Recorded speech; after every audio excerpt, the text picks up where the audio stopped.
Boone Pickens really doesn't need an introduction. He's a legendary oil man, a corporate raider, shareholder activist, now energy evangelist, and he has a new book out. Evangelist. What did I say? Evangelist.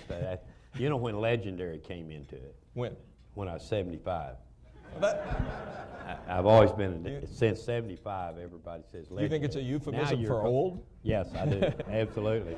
But I think the evangelist. I haven't finished my introduction yet. I know, but the evangelist is the first time I've heard that. I kind of liked it. He's got a new book out, which you've probably seen, called "The First Billion is the Hardest," which is a sentiment I find hard to argue with. No question. But you know, I didn't do that till I was 70. It was after 70 that I made that first billion. So I really You didn't hit a billion the first time around? didn't even come close. No, I had to grind into the 70s before I made that first billion. All right, we're going to talk about that, but let's start with your energy plan, because every time I look up, I see your face on the TV screen these days. You were spending a lot of time and a lot of money promoting this plan. Why are you doing it? It's for America. That's very simply, that's it.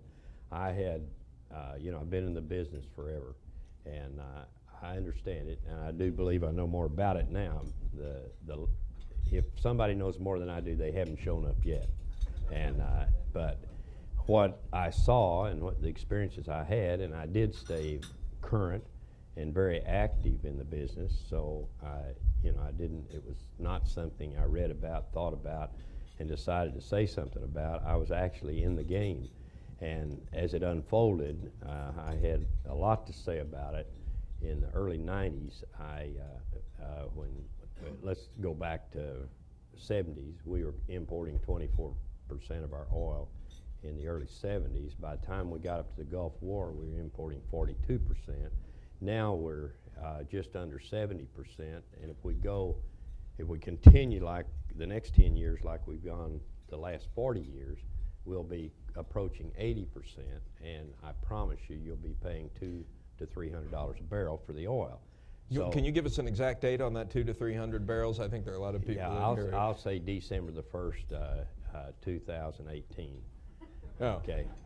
That's a little hard to trade on, but I'll be 90 at that point. But the way I felt about it, that I first thought the politicians were lying about what they were telling everybody, and then I felt I went through a period where they just ignored it and as if it didn't exist. And I started making speeches in the early 90s and said, look, by the end of this decade, we will be up to 60% imports. And that drew a kind of a response. And 2 or 3 people in the industry and 2 or 3 reporters wrote, they were starting to wonder if I'd gone soft in the head.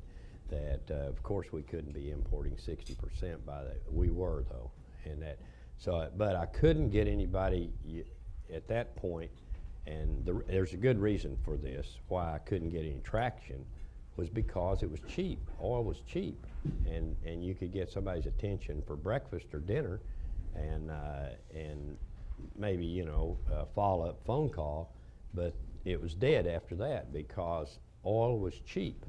And so as it progressed, and I got up, two guys, one presidential candidate and one that thought he was going to be. The second one was Giuliani, Rudy, and I said, I'll come on with you, but I said, you've got to understand something about energy. And that was a 5-minute conversation, never to be followed up on. But the 5-minute conversation, I told him, I said, if you get the nomination, by the time we get to November of '08, I said, you're going to be this deep with energy problems. And didn't mean anything to him because, again, the price was cheap enough that it wasn't impressive. This was a year before. This was last year, '07. And so anyway, as we progress now, I got up to summer of '08, and I said, they're not going to bring this question up. And I said, it's a huge problem for us. It's a ticking bomb, and here we are. And finally my wife, in the middle of the night, I said, Madeline, I said, somebody's got to do something about this. I said, and to tell the people really where we stand and what we're faced with for the future. And she said, you do it tomorrow, baby. Let's sleep tonight. And so you got that right? So so give us the 2-minute version of what your plan does. okay, the plan, first the problem, and I've half stated the problem at this point, that we're importing almost 70% of our oil.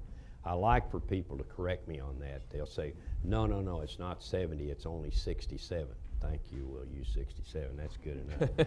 The 700 billion's a little overstated too. It's probably closer to 658. That's what I was, a guy, and he corrected me in a deal. So I said, I'll take your number, 658. We cannot continue that. I mean, and now Senator McCain, and I've had meetings with both McCain and Obama, and McCain has picked up on the 700 billion is not sustainable. If it's not, what is the question. I mean, what are we going to do about it? And Senator McCain wants to focus on nuclear solution. Nuclear doesn't run vehicles, and 70% of all the oil we import goes to transportation. So you've got to get at the transportation problem, and we have only one thing in America that can do that. It's easy. The whole thing is you go through it, it's you identify the problem very quickly, and the solution should come as quickly. But it hasn't for most people, but it has for me. And the only resource we have in America that can replace foreign oil is natural gas. And fortunately, we have plenty of natural gas. But plenty is how much? For how long can we power our cars on natural gas? Well, first, I don't want your car. I want the trucks, is what I'm after. So how long can we power the trucks? Okay. Okay, we've had a very, I say it's divine intervention, but 5 years ago, 10 years ago, the conversation wouldn't go very far because of the reserves just weren't in sight at that point. By 5 years ago, we had doubled our reserves, and now we'll double them again in the next 5 to 10 years. And it's all comes from a technology developed. It's they call it a slick water frac, and it's fracture shales. Now, I'm a geologist, you all know, not an economist. And you know what an economist is? Any economists in the room, raise your hand. An economist. Okay, you're safe. Economist is a guy that didn't have the personality to be a CPA. Back to geologists. There are a lot of jokes about geologists too. But You're not anyway, going to tell us those. I will, but we don't have time. But the Carboniferous shales, where that's the source for natural gas, and it was squeezed out into the sands is the best way to explain it. And so being a geologist, I did a lot of well site work that when we drilled a shale section, and we knew we were going to drill it because we had enough control, we could see these shale sections, and what you wanted to do was to find a sand embedded in the shale section, and that would have the gas in it. And so when you looked at what you expected, you were correlating to another well 2 miles away or something, and you saw the shale section coming up, well, you'd go to town. That's when you bathed, shaved, and got a steak. And you didn't, because you knew it was source rock, but you never envisioned, and you'd get gas shows all the way through it on your gas analyzer. And so but you knew that, I mean, you weren't going to produce it, so it was an opportunity to take a break. And now they fracture those, and you do get the gas from them. You can go back and refracture. It's very interesting the way it has unfolded, and the technology was developed, of course, by the people in our industry in the United States. And so the supplies will last? We've got, you asked the question, I will answer the question.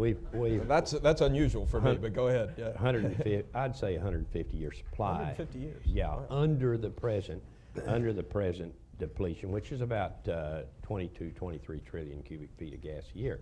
So now you're going to step that up, is what you're saying, when you start fueling trucks and all, as I want to do. And so how much do you have then?